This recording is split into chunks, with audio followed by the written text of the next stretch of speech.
Morning, everyone. Okay, still one person is waiting.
Can everyone please confirm if they can hear me?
Okay, I think I've got all my 12 participants that will be joining today. Thank you for making the time to join the first session of our front desk training. It will mainly be just to show you guys from a setup perspective. Obviously, some of you have worked on QuickTrav before. You are familiar with the applications, but a refresher is not going to hurt anybody. So if you guys do have questions, you're more than welcome to unmute yourself and ask the question. Interrupt me at any time. We have muted your microphones or your speakers because at times we find that the noise externally, it does disturb the group. So if it's not muted, we will mute it for you, or we will mute you, and it's not out of rudeness or disrespect, but it's just to respect everybody else that is or has joined the session. My name is Twani. And please, anytime you feel that you have a question or you're unsure of anything, you're more than welcome to ask us. Okay, right. I'm just gonna share. I'm just gonna close my screen, and I believe I've shared my front desk screen. If there's anybody that doesn't see the front desk screen, please give us. You can pop me a chat. That's when I'll be able to address the questions. I also have my colleague Dedre, who's in the background, who will be assisting if perhaps there's an interruption or whatever. Touch wood, nothing will happen. But if there is an interruption, whether it's internet or anything does happen, we will be able to, somebody else will be able to step in and take over. Okay.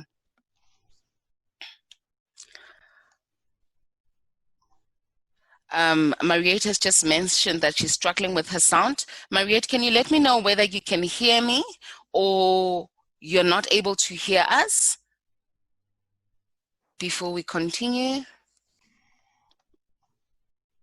Okay. Millie is also having a problem with the sound.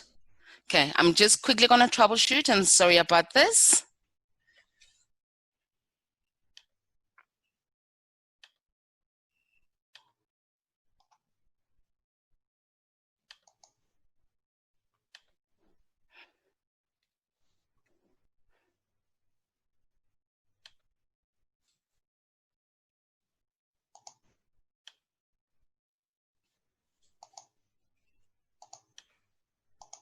Okay, I've somehow increased the volume, so I hope it is sounding a little bit better. Please let me know if it's still not sounding well.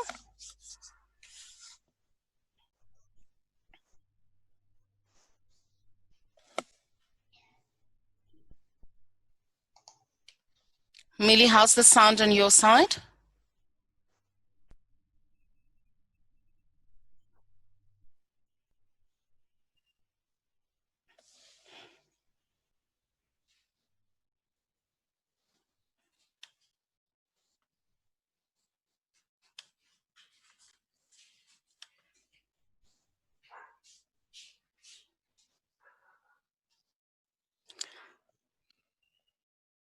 Okay.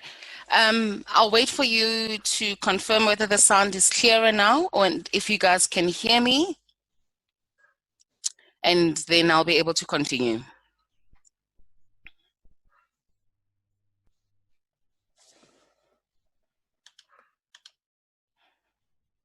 Okay.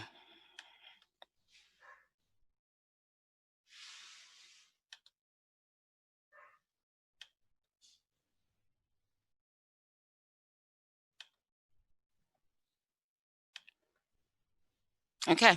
All right. Looks like everyone can hear me loud and clear. Okay, then I'm just going to go through the setup. As you guys are familiar with the setup, airline principles use the same code. I'm first going to go through LAN principles. Airline principles use the same code. So with SAA, they will use, it's commonly known as OA3, or OA3 is used as the A principle for SAA. BA would be 125. So with airline principles, it's easier for us to preload the information for you. So you will find that your database, as you start off, especially I say this to my new clients, as you start off, you will find that your air principles are preloaded, or you've got the information. You don't have to start afresh or build that database. Whereby it's different with LAN principles, because with LAN principles, it's not everyone that uses the same B&B or uses the same hotel, which requires you to then be the one that assigns or create your own 3-letter code for your air principles. And remember, there is a character limit. I think it's up to 5 on your air principles. But initially, as you start off, we give you the 3-letter code, which we can extend up to 5. Okay, I'm going to show you guys where to find your air principles if you are using Frontdesk, and this is very important, which we found that a lot of people do. When you've got Frontdesk, please treat Frontdesk as the head of the family, if I may put it that way. Frontdesk needs to be the starting point where you guys will be loading your suppliers, where you load your clients. And if you have invoicing without Frontdesk, then invoicing becomes the starting point. Please make sure that whenever you have front desk, any setup is done in the front desk module and not in any other modules. We often find people setting up a hotel in the service voucher module. Sorry about that. We find that people setting up a hotel supplier in the hotel voucher module, which is completely wrong, because remember that we've set up data links that your information needs to read from a certain point and flow to the other modules. So if it's set up in the wrong place, it doesn't give you the proper flow. So very important, whenever you do your setups, please make sure that you do your setups in the front desk module at all times. Okay, so setup is also done in setup, which is quite self-explanatory. So whenever you have to set up your suppliers, you will select suppliers for setting up suppliers. And you'll notice that in all the quick travel applications, we differentiate air principals and land principals. So you'll never find the two combined together. We always differentiate them. So in your suppliers, you've got your airline suppliers. If you have to load a new airline that has come on board, this is exactly where you'll come and load the new principal. So I think I actually went too quickly there. I'll go back a little bit slower. So it's setup, suppliers, and you'll select your A suppliers to load a new A principal. Okay. To load a new A principal, which I'm not going to do because I don't know any other new A principals that have recently been introduced to us, you click on new and you're able to load your A principals. Okay, I'll click on cancel, but you'll have to then go through the whole steps and click on save so that your A principal is properly saved. Okay, I'll close this and go to a land supplier. So it's set up again, and under suppliers, you've got your land suppliers.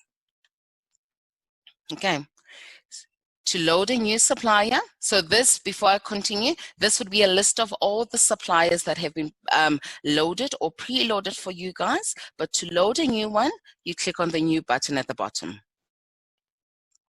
Very important.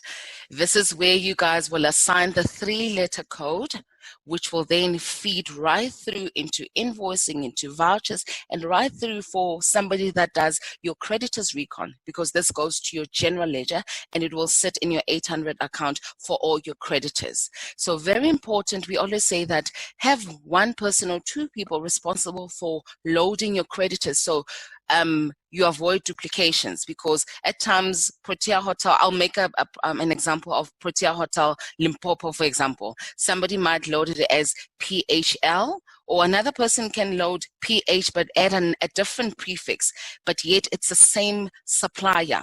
So if you have few people loading, you minimize the amount of duplications that will happen.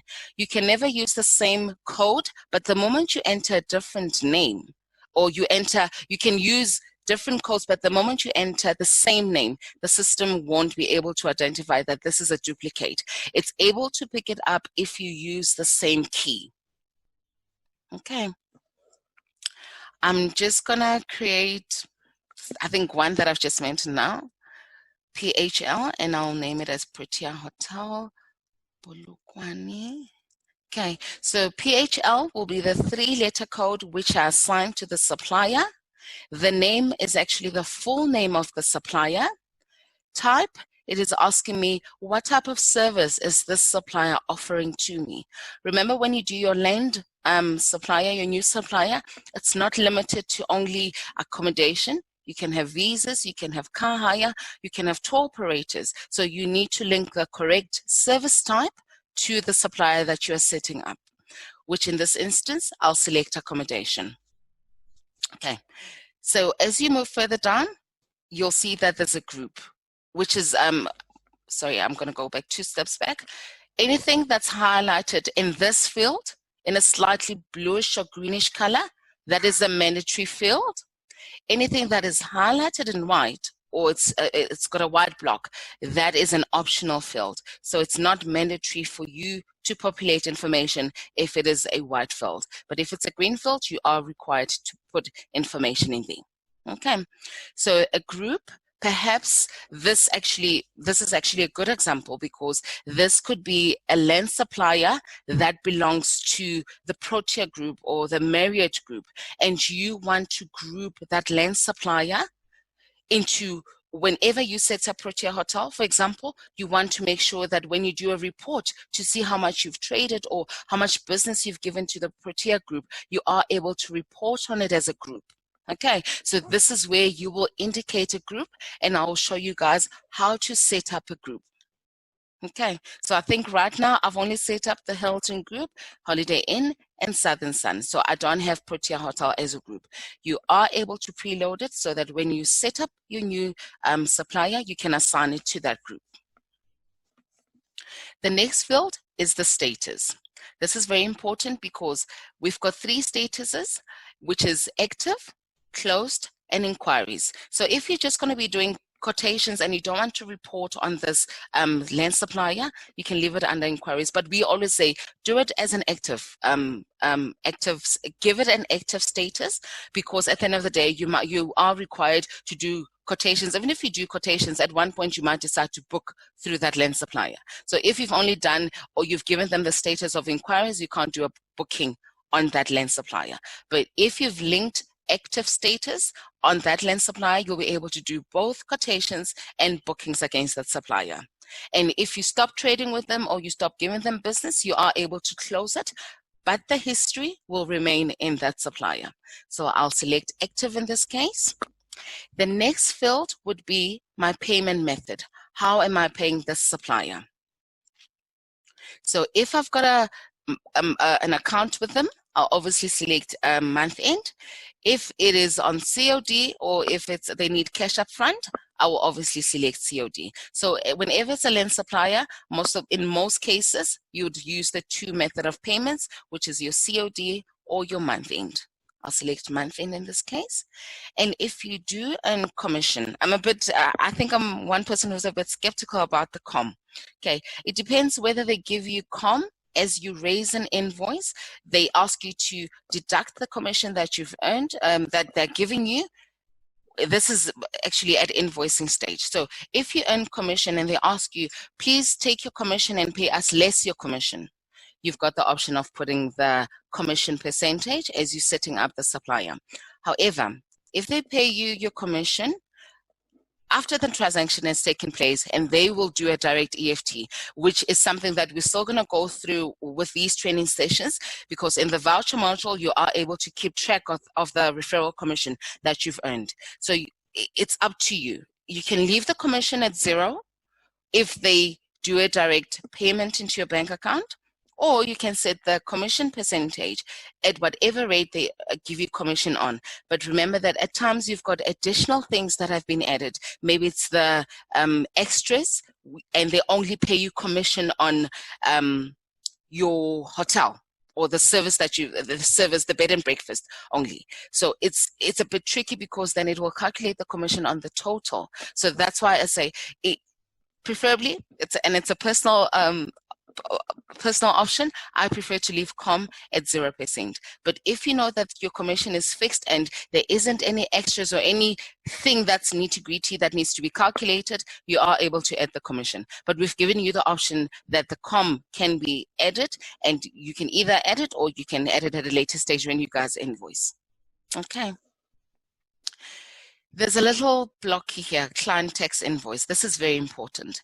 Whenever you're setting up your land supplier, remember that you are acting as a middleman between your supplier and your client. So your supplier will raise an invoice to you on behalf of your client, which you need to pass it on to your client. The moment you don't put a little tick in this little boxy, it's not gonna stipulate the VAT. Most of the time that the invoice comes through with a VAT, it's non-VATable. So the moment you put a tick in there, it is able to add the VAT. So whenever you come across an instance whereby you've invoiced the client, or it's a new supplier that you've just set up, you're raising an invoice and it's VATable, but now it doesn't pull through the VAT. Come back here and double check whether that little field it's got a tick in it, and then you'll be able to, it will be able to pull the VAT through. Now you've got the option of adding your physical address and your postal address, the hotel or the establishment's telephone numbers, and if you do have a contact person, you are able to add that information as well. Okay, if there's no VAT number, you can tick the no VAT box to exclude the VAT number. But if they do have a VAT registration number, you are able to add the VAT number. Okay. Okay, and very important, garbage in, garbage out.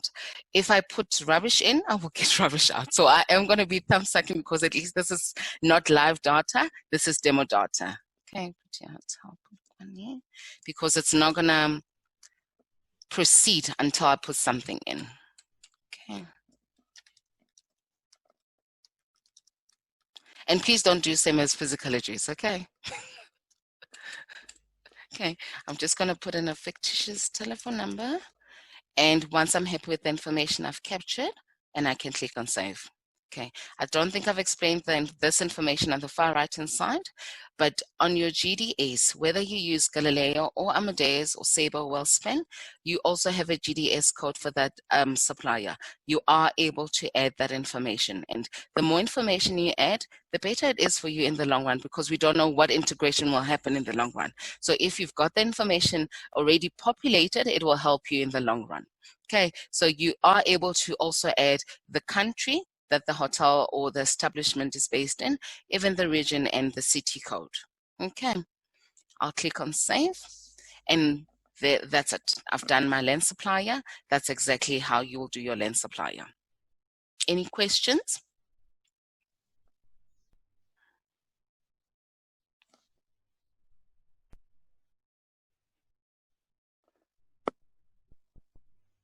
Okay. Oh, good. Thank you. Right.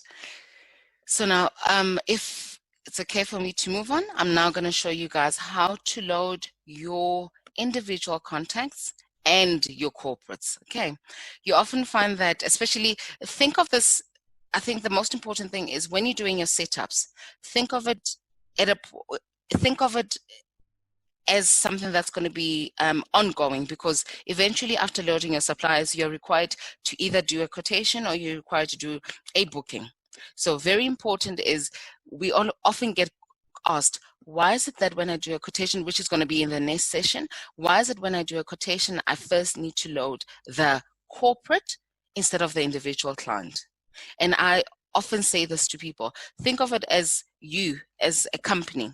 Whenever somebody has travel, it's not you're doing a quotation on behalf of a traveler for a company. So that information is required because it is also a way of building your database as well. That's the most important thing.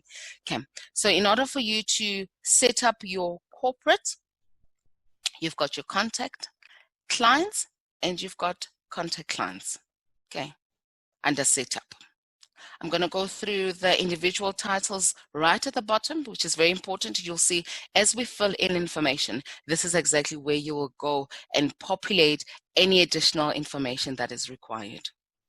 Okay, so to load a new contact or a new client, you'll select contact clients under setup. You'll click on new to load a new individual contact or a corporate. So we differentiate corporate clients and leisure travelers. So the leisure traveler is the little cool guy with glasses, and our corporate clients will be a business or a company. So depending on what it is that you're loading. So if you're loading somebody who's traveling on behalf of a business or a corporate, please make sure that you select business company, whereby it will allow you to load the individual traveler within that corporate. But if this is a leisure traveler, somebody who comes to you for leisure travel, or a person that just books through you but not doing it through a corporate, then you are able to load it as an individual contact. I will select business company. I'll come back to individual. So business company contact. Same rules apply in all the QuickTrav applications. Anything highlighted in a slightly greenish or bluish color, that is a mandatory field. Anything highlighted in white is an optional field. Okay, so business contact, I think QuickSoft, I'll change it a bit. Okay, that's the name of the business. If it belongs to a department, whether it's an in-house or it's a corporate, in most instances, people just use corporate. Status, it is whether you'll be trading or you're required to do anything.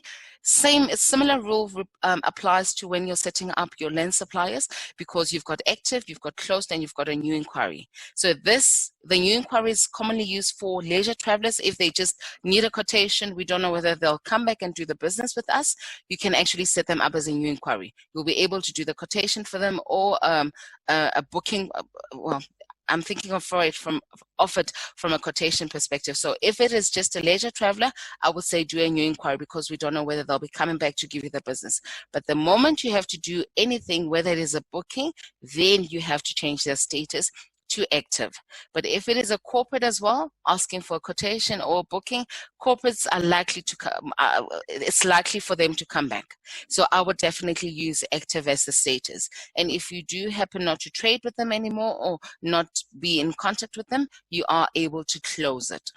Okay. Your postal and your physical address. So you can chop and change depending on what information you'd like to capture. If you'd like to input physical information, from the drop down, you can select physical address.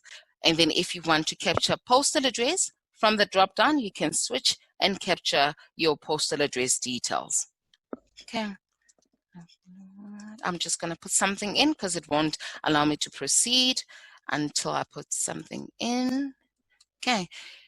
This also applies to business telephone numbers. If you've got their fax number, if you've got their cell phone number as well, you are able, by selecting on the drop down, add more information. Okay.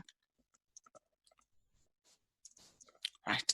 So created by, that's going to be your consultant code, which I'll leave mine as Quick Software Consultant.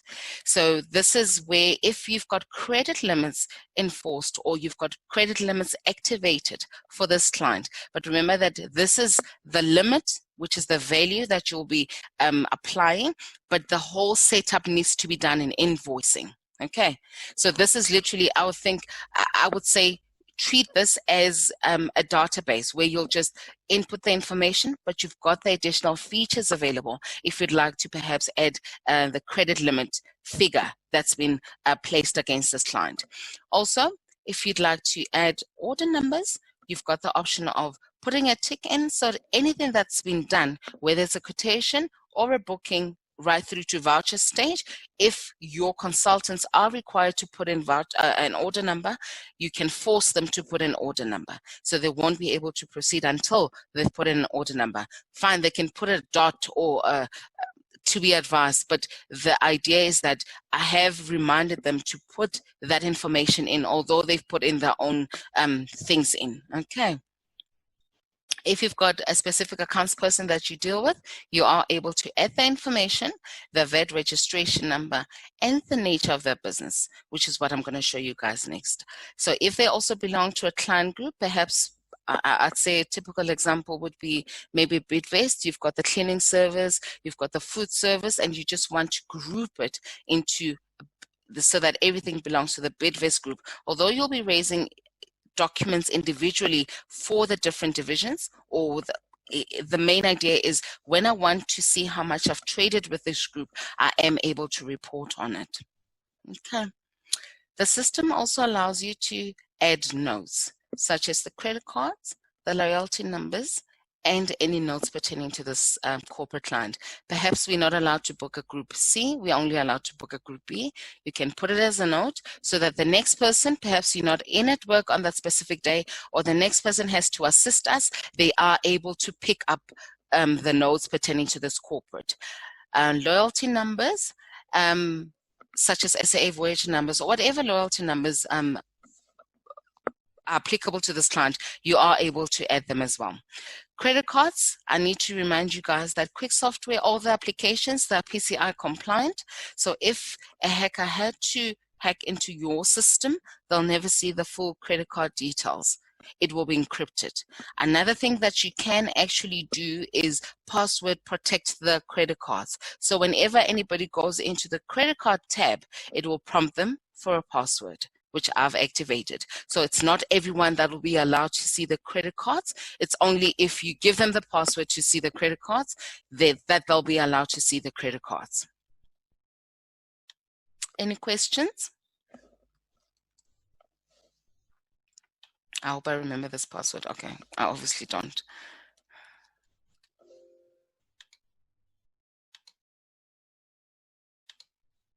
Okay. Okay, I'll just leave that. Okay, so that's your business contact. But now you need to load individual travelers within that corporate. Okay, to load the individual travelers within that corporate, you've got your employee name. I think your employee contacts, the little block here. This is exactly where you will come to load your individual contacts. If you click on New at the bottom, it now opens up an individual contact screen. So with individual contacts, you obviously got more information that you can pull through.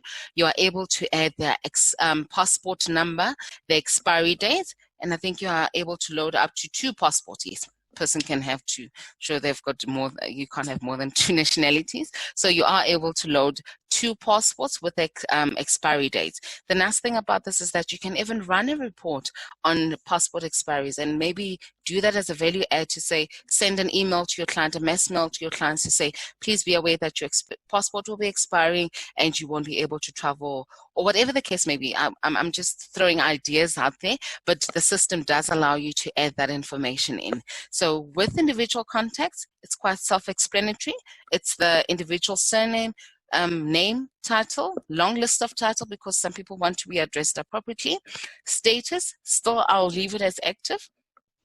Postal address, physical address on the drop down if you'd like to add more information, work telephone numbers, cell phone numbers, email addresses, and this 2 boxes. This is whether you've got the SMS functionality available. You can put in the SMS, you put in the tick in the SMS box that this person, I will be able to send SMSs to them. When you've got the option of SMSing, then the newsletter, that is something built in the Frontdesk module, which allows you to send mass mail, which we'll be going through in the later session. So if you've put in the email address and you've stipulated that this person must receive the newsletters, that email address will pull through when you do the newsletter. So the ID number, this is an optional field. We can deactivate it, that we don't make it a mandatory field, that you can put in the first digit of the traveler's ID number, or if you don't have his ID number, we can actually not grade out, but make it an optional field. Okay. This is very important. The type is very important. Perhaps this leisure traveler also comes to you for leisure travel. So you'd want to set him up as somebody who travels on behalf of the corporate and also comes to you for leisure purposes. Make sure that you select both personal and personal booking, because then the system will also assign a leisure code to them. But if you just select a company or business bookings only, it won't assign a leisure travel, a leisure account to them. But the moment you say this person comes to me for leisure purposes, you don't want to be asking for his details when he comes back. So you've got the details already in your database because he often travels for business. So you are able to do a quick quotation for him without asking for his details because it would have assigned a leisure code for him.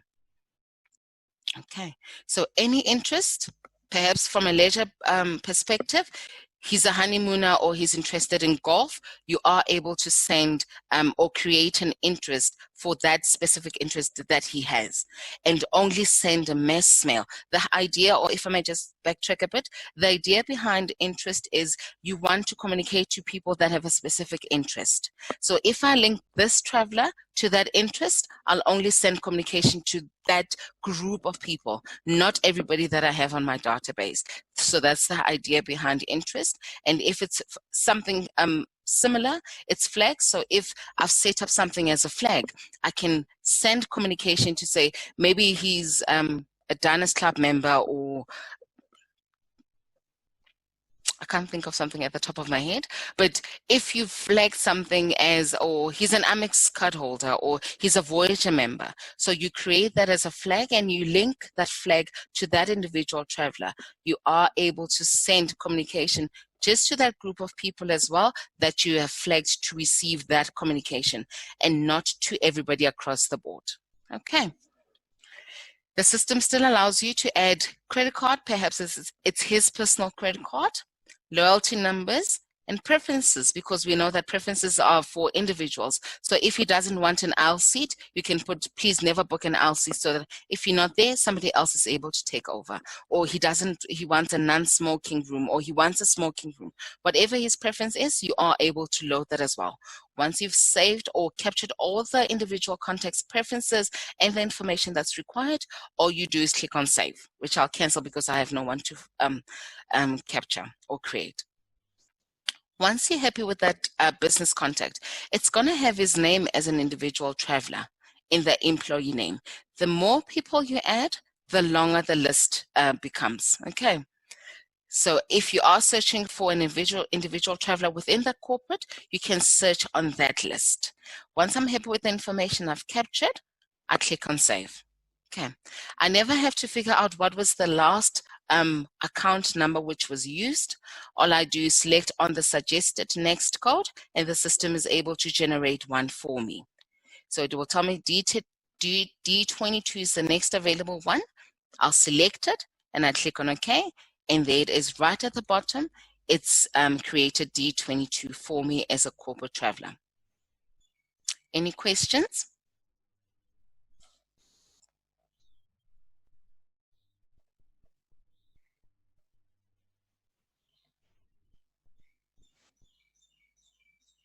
Hi. Hello. Hi. Can you repeat that D number for me again? It's D number. Okay. It's D22. Okay. The system, if you look there at the top, the system doesn't, I'm not going to say the system doesn't recognize, but because your client list is probably going to grow. If you look at the last two numbers, that's the account number, D22. So if you were to do anything in all the registers and you literally just typed D22, it will be able to pick it up without typing all those zeros. Okay, but how did you create that D22? Okay, I didn't create it because now I have a long list of my data. So the last one that I used for Tiamo Travel, so the system, it runs in a sequence.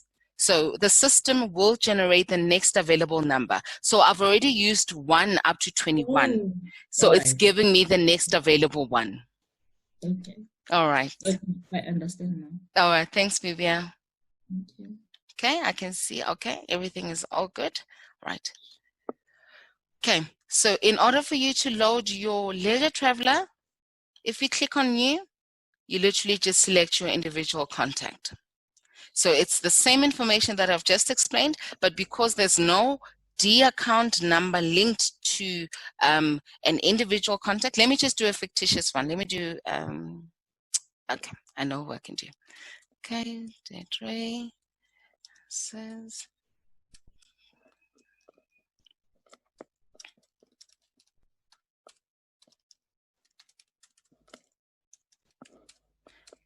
okay.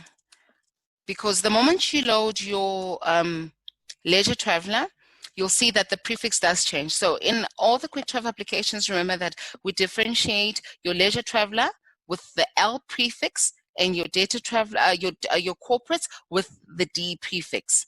So that's the very important thing that you need to also just be aware of. I'll just put in no email address. I don't know her age, so but I'll make her young. Okay, so you'll see that when I save, because this is a leisure traveler, it's giving me the L prefix. So I've used 1 up to 12, and it's giving me the next available one. Okay, so you'll see the difference. When you're loading a leisure traveler, they'll always have the L prefix. When you're loading the data or corporate, they'll always have the D prefix. So if you've selected, as I mentioned earlier, if you've selected that you're loading a corporate, but yet you are assigning a leisure L account number to your leisure traveler because they come to you for personal travel, then you'll see that it will create a D account number and the L account number because you've now created him as a leisure traveler. Okay. All right. I'm just going to go through under your contacts. Earlier on, I mentioned your flags. This is exactly where you guys will come through to set up a flag, to set up a business interest, to set up what type of a business. And this is, think of this mainly for reporting purposes. Perhaps you want to see, am I targeting construction companies? Am I going to HR?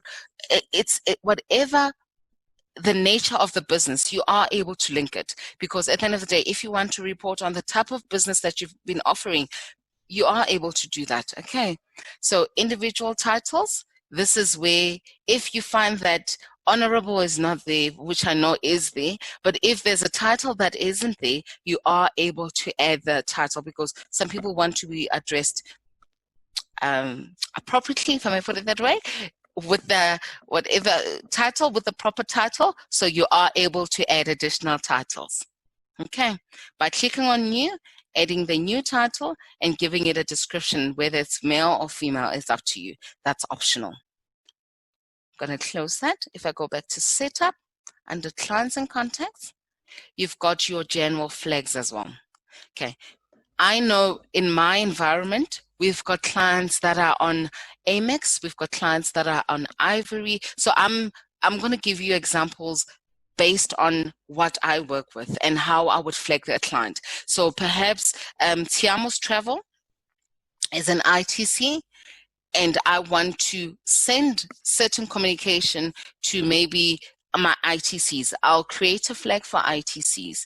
Or if I want to do a communication, send out a communication to the Shaw Group or to the Harvey World Group, I'll create a flag for Harvey World, so that whatever communication, or whenever I set up that specific agency, I add a specific flag to it, so that any communication that's directed to the Harvey World Group or to the Shaw Group, I can flag it to only those recipients. No one else will get that communication. So you can use flags. It's a broad it's quite broad. So either you will use flags or you won't use flags. It's really up to you. But think of it as a way for you to streamline any communication that you use to a specific group. So you are literally saying, I'm flagging that particular group so that I don't have to communicate to everybody. I just want to communicate to that specific group. Okay. And to create a new flag, you can click on flag. Just give it a code. You can be a 2-character or 3-character, and then just put in the description for flag. Okay. Any questions?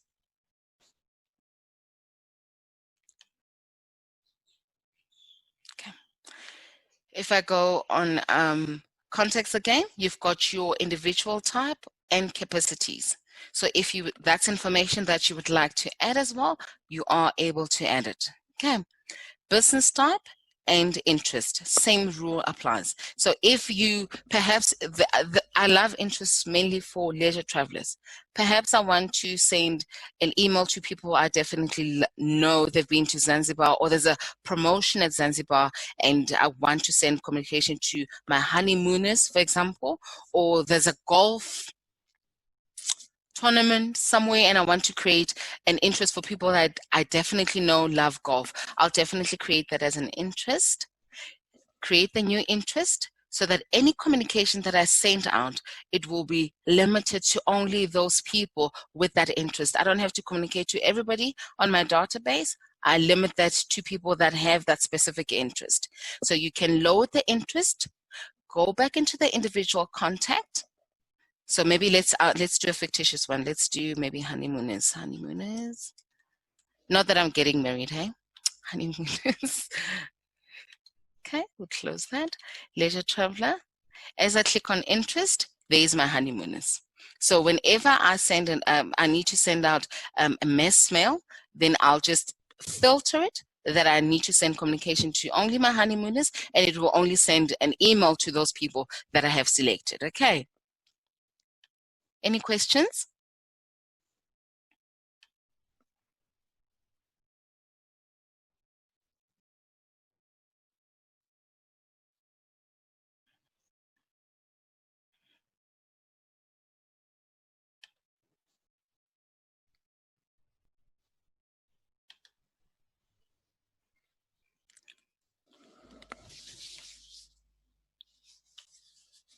Okay. You often find that there's people that also join the company, although that we still need to set up, we need to set them up as users. Your consultants will be under setup and consultants. That's exactly where you will find your consultants' details. Okay. So if I move further down, I've got more information, especially when I'm setting up my suppliers. Okay, so I'm going to go back to your suppliers. When you're setting up your suppliers, you find that you have to give them a description with hotel. You need to give them the units. You need to add other product types, whatever the case may be with your setups. So under company, you've got more detailed information. Okay, I'm going to use this as an example. So destinations will be where you would like to add additional destinations that you find are not available when you do your quotations or your bookings. Okay. Units of measurement, that is either nights for your accommodations or days for car rental. So this is how you measure the units. Okay. So if you find that there's something that is not available in your database, this is exactly where you will come and do some changes. Okay, code and booking product types. This is exactly where you'll come to add your product types. Perhaps you find that you don't have visas. I can definitely see here I don't have visas. I'm able to create visas or add visas. Okay. If I go back to setup, company, okay. Web links. I think this is mainly for your templates. Let me just double check. Okay, so if perhaps you've got a template that you've actually created and you'd like to add a link to it, maybe it's your address or it's your website, you are able to add your web links. Okay, templates, you are able to have a template, your template categories, your car product codes. You often find, I think there's a couple of things that most of these things will be addressed when we do the additional modules, because things like your car product codes, your room types, especially car product codes, if I may go back, car product codes are things that you will find as you are issuing your car vouchers. But if you're doing a quotation and you find that a car rental group isn't there, this is exactly where you'll come and edit or add the additional car groups. Okay, but you'll see as we do the car rental module, there's more information that's available, especially from when you're issuing your vouchers. This is mainly for quotations. So if you find that a specific car group, when you're doing a quotation, you haven't found it and it's not there, or it's this small e and yet you want to change it to be uppercase E, you are able to come here and edit. Okay. In setup as well, you've got your accommodation room types, you've got your bed types. So if you ever find that you're doing a quotation and standard room isn't there, which I know is there, or your deluxe room is not there, this is exactly where you'll come and edit. Okay. Global, this is where you'd like to pre-populate the continents, the countries, add additional currencies. Okay, VAT, please let's leave that because that's already been changed. I assume everybody is on the latest VAT percentage, and city codes or airport codes. This is exactly where you guys, instead, when you issue, this is where you will come and do the setup. So the setup needs to be done prior to issuing. And these are things that you will pick up as you are issuing that, but we cannot find this. This is exactly where you will go to add that additional information. Okay. Right. So in order for you to find your contacts register, that will be your contacts, those little two people there. That's your contacts register. Your land supplier register, it's that little house. So in all the quick travel applications, you'll see we use symbols. Okay, so that little house signifies your land arrangements. That's exactly where you'll find your land arrangements, and your contacts will be those two people. Okay, this is the end of the session because we're only doing the setup for land and 8 principles. The next session, I think that's where we will get into the nitty-gritties of quotations, bookings, and also the mass mailing. I think that's a later session where we'll go through the functionality available within Frontdesk to mass mail your clients. So you don't even need anything, a third party to send a mass mail. You are able to send a mass mail from QuickTrav. Okay. But thank you so much for your time. And if you do have any questions, you're more than welcome to ask any questions.